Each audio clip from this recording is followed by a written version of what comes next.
Here we go, y'all. We calling it married but separate. Separate is one of those hard words, one of those difficult words for me to spell. Separate. What's the other word that I have issues spelling? Oh, schedule. Schedule and separate. I would say those might be the two most frequently used words that I struggle spelling. All right, but here we go. Let's get into it. The title of today's video again, Old Faithful, CNBC. We're gonna talk about why Gen Z couples are more likely than older generations to keep finances separate. Here's why. Do y'all think that's going to be in here? We always talk about debt. Shout out to student loan debt.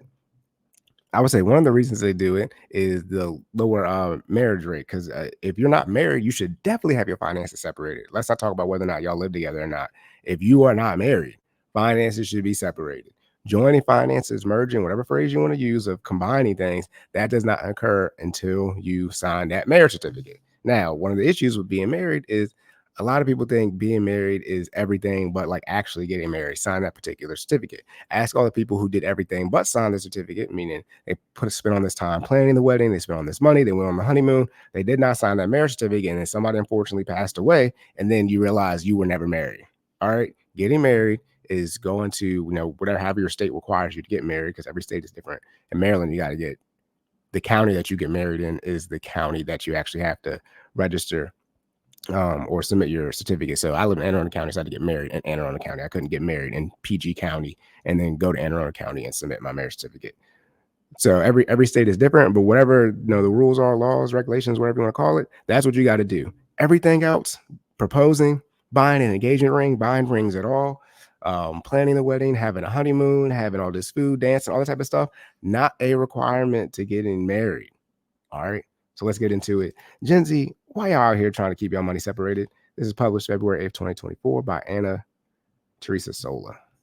Okay, here we go. Nearly 2 in 5 couples, or 39% of couples who live together, completely combine their finances, whether they're married or not, according to a new report by Bankrate.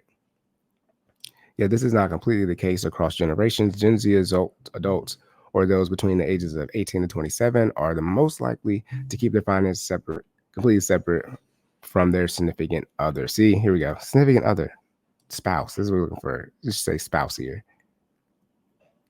I mean, 18 to 27. I mean, generation millennials taking longer to get married. I don't know if Gen Z is taking longer to get married or not.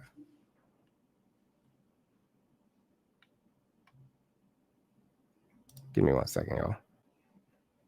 All right, my bad, y'all. All right, here we go. Deciding to combine your finances with your significant other can be a big step in the relationship.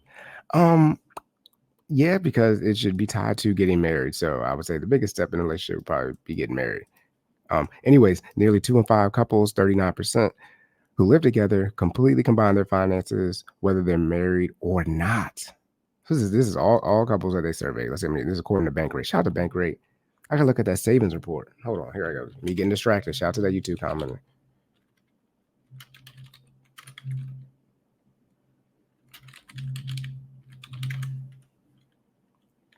Bankrate savings. My bad, y'all. I'm just terrible at typing. There we go. Okay, anyways. All right, so yes, shout out to Bankrate. 40% of people, that includes everybody. That number is extremely low because it should all the people who are married, unless you're in a situation where unfortunately your spouse, has some type of addiction issue or like for tax purposes, so you're like doing marital violence separately. That would be a reason you might have your bank account separated.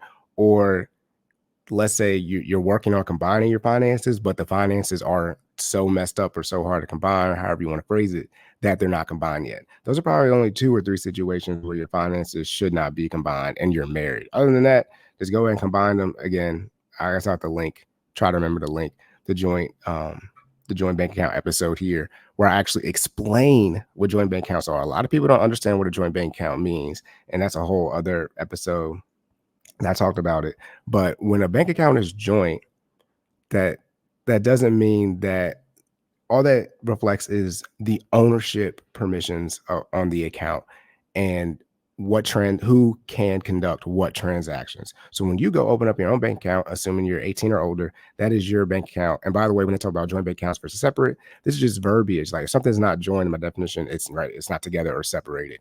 All bank accounts are separated. you can't join bank accounts, meaning you have your bank account and then your significant other has their bank account. You guys get married and like you fuse them or join them together. Now you have one account. No, you each still have your own separate accounts. That joint account or joint owner, it means that there's another joint person. You can have multiple joint owners on the account, by the way. Some people might not know this. You can't just only have one joint owner. You can have multiple joint owners on an account. When you're under 18, you get your first job at McDonald's or wherever, and your parents technically opened up your bank account for you because you were a minor. If your parents were together or they were both on there, both of your parents were likely joint owners on the account. The account was yours. It was your primary account. But since you were underage, you had to have an adult on that account. And like for me, both of my parents were joint on my account to I don't know, probably until I got married, because there was no reason for me to update them to a convenience user, which essentially allows them to do withdrawals and transfers and removes their ability to deposit, their own checks into the account. Because I didn't have that issue. Some people have issues when it comes to finances with their parents, but I wasn't in that situation. So I just go ahead and let them join until I ended up getting married, and moving out and stuff like that. But when you join bank accounts, it doesn't mean that you lose your bank account. It just gives someone else permission or access to the money in your bank account and the ability to conduct transactions. Now, if you don't want your spouse or your spouse is like a risk of adding them onto your account, I would say you probably shouldn't marry that person. All right. That's a part of people want to talk about. You probably shouldn't marry them if you're having all this trepidation about joining them onto the bank account. On top of that, when people say they have a joint account to pay the bills out of, no, you don't. It's still someone's primary account where they can kick the other person off of if they want to. Likely you had to join your bank account from the bills account standpoint, because a lot of people, to pay the bills, they don't have a bills account that is funded ahead of time. Like my wife and I do, and other people, I try to coach them and tell them, hey, if you're listening to this, have a bills account, make sure it's funded at least a month in advance, so you don't have to worry about when the bills come out and you're not having to rush and get money back into that account to make sure it's fully funded by the time the next auto debit comes out the account. But most people are putting their direct deposit, your affiliate direct deposit at work, and you're putting that money into the joint bank account or joint checking account, as people call it. Most times, not all times, the requirement at the institution, if not via your job or your job, is that to put a direct deposit into an account, you have to be an owner of that account. And that owner in short means the primary owner. So it's your bank account, you went and opened it, or a joint owner. All right. So that's one of the reasons you got to go out and have a joint account. However, again, more education.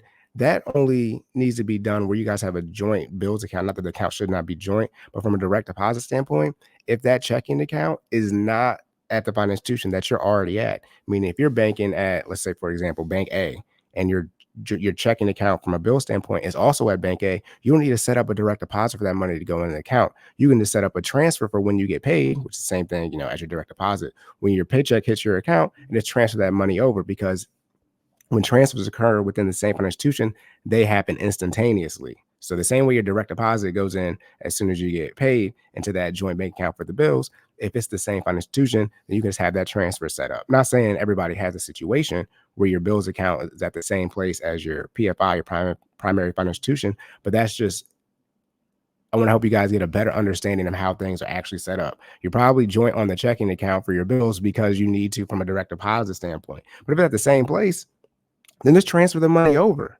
right? It doesn't have to be your joint bills account. Okay. I mean, you just put the money in that account. And also on top of that too, if you're fully funded, you really don't matter if it's in there when you get direct deposit, because you're back paying yourself. You're paying your back money that you already owe. All right, here we go. I would say, student loan / debt is number one. Maybe joint bank accounts is the second thing. I could just go on and on about. I just realized I just went like on a damn near 5-7 minute rant. All right, let me get through this article. I don't got to go to work. Okay.